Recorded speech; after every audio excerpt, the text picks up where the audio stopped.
Starting with Cairo, Egyptians voted on Monday in the presidential elections.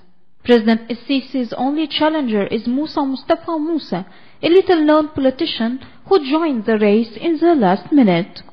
Authorities say there are nearly 60 million eligible voters will vote in the three-day balloting, which ends on Wednesday.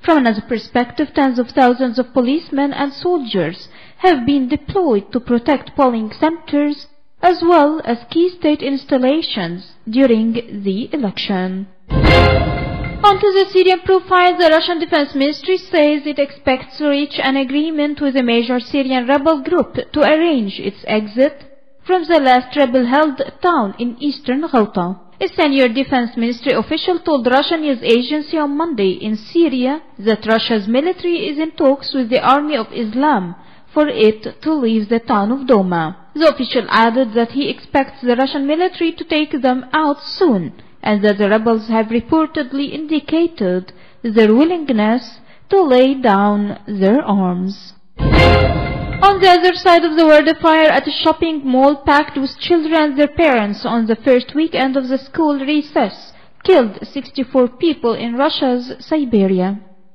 The fire at the Winter Sherry Mall in Kemerovo, a city east of Moscow, was extinguished by Monday morning after burning through the night. Firefighters were still recovering bodies as parts of the buildings were still smoldering. Moreover, officials said 10 people have been hospitalized and some 200 animals are believed to have died in the mall's petting zoo. On another side, Catalonia's former president Carles Puigdemont was to be brought before a court in Germany on Monday for an initial hearing on whether he stays in custody.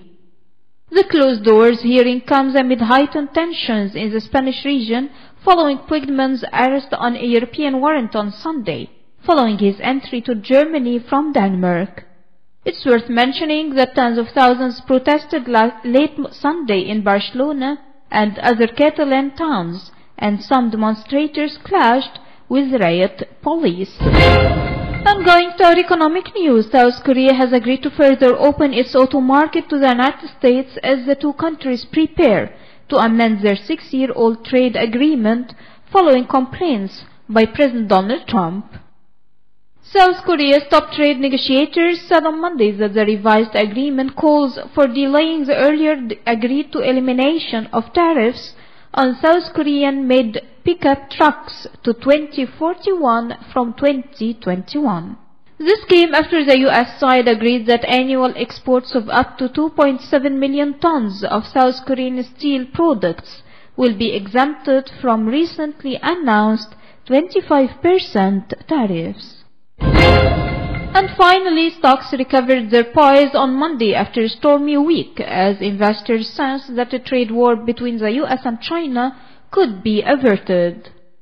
In Europe, Germany's DAX was up 0.6% to 11,953, while Britain's FTSE 100 advanced 0.4% to 6,947. France CAC 40 added 0.3% to 5,109. U.S. stocks were poised for solid gains at the bell, with the futures and the broader S&P 500 futures up 1.1%.